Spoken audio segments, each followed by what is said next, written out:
આપણે સ્વર પેટી આપી છે. સ્વર પેટીમાં ધ્રુજારી કંપન આવે છે. કંપનથી આપણા અવાજ, આપણો વોઇસ શરૂ થાય એટલે આપણો અવાજ નીકળે. તો ત્યાં કંપનનું વિજ્ઞાન છે.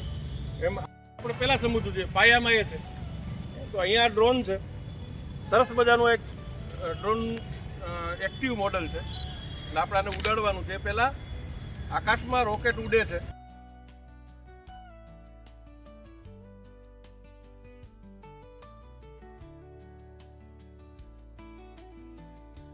બધાને તો આકાશમાં જે રોકેટ ઉડે છે એ ન્યૂટનના ગતિના ત્રીજા નિયમ મુજબ ઉડે છે.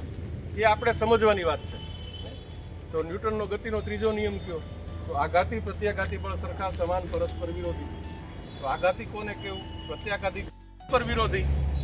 એટલે તમે દડો આમ પછાડશો, દડો આમની જે તમારી પાસે જ આવશે. તમે અનુભવ કરજો. તો બંને બળ સરખા, બંને પરસ્પર વિરોધી.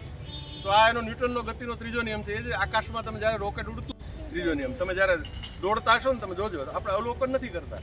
તમારે જેટલું આગળ દોડવું છે, અગર તો આગળ કૂદાકો મારવો છે ને, તો તમે તમારા પગથી જમીનને પાછળ ધક્કો મારશો. તમે જોજો.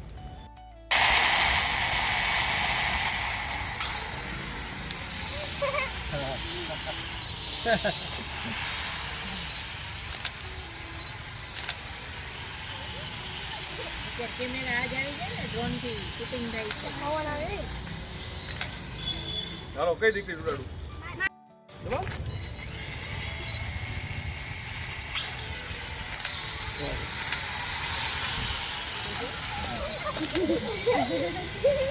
હાલો, બીજી દીકરી.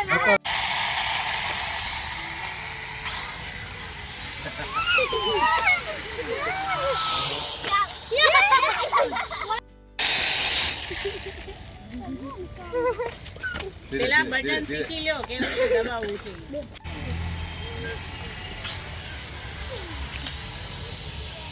પાછી લે, આ બાજુ લે.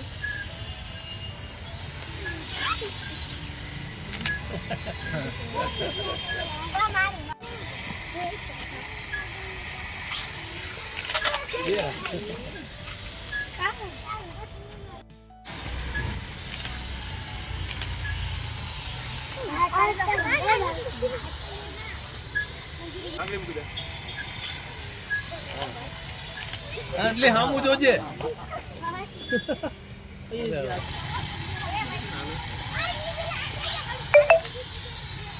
બરોબર. બેટા